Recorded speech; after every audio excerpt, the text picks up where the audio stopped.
The setup, a deadly reunion. The story centers on Clover, a young woman still reeling from the mysterious disappearance of her sister exactly 1 year prior. Along with a group of 4 friends, Max, Nina, Leo, and Sarah, she travels to a remote snow-covered valley in the mountains, hoping that returning to the site of the tragedy will provide closure. The group stays in a modern, isolated lodge. Early in the night, they encounter the eccentric Dr. Hill, a local figure who warns them that the mountain remembers everything and that their choices carry more weight than they can imagine. The conflict, centers around the 13 lives. The horror begins when the group is attacked by a masked figure wielding a machete. However, the film introduces its major twist early. When the first friend is killed, the world resets to the moment they arrived at the lodge. The characters eventually realize they are trapped in a chronological loop.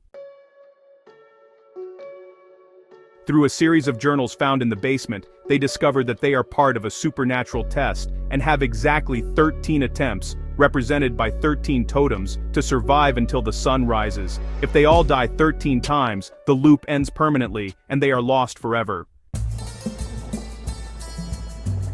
The middle act, Wendigos and traps. As the loops progress, the friends become more tactical, but the mountain scales its threats to match them.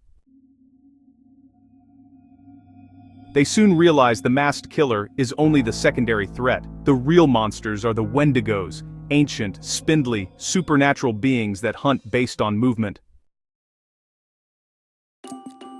The film focuses heavily on the butterfly effect. Small choices in early loops, like saving a flare gun or hiding a key, have massive payoffs or consequences in later loops.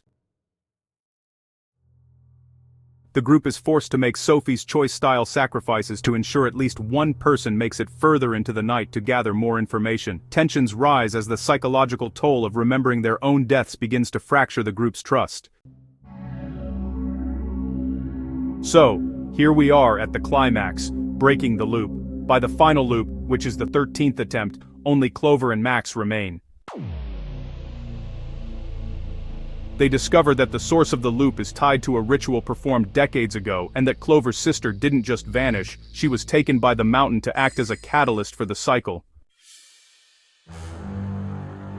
In a high-tension finale at the lodge, Clover must use her knowledge from all previous 12 failures to outsmart the Wendigos. Unlike the game, where characters can simply hide, the movie's finale involves a complex plan to trigger a gas explosion while remaining perfectly still as the creatures roam the room. The film ends as the sun begins to peak over the snowy horizon. Clover succeeds in destroying the lodge and the entities within, effectively breaking the curse. The loop ends, and the survivors are rescued by a search party. However, the final shot shows a black butterfly landing on a piece of debris, suggesting that while this loop is over, the mountain's power remains, leaving the door open for the sequel hinted at in the 2024 game remake. Siam Delhi, Button Buttons.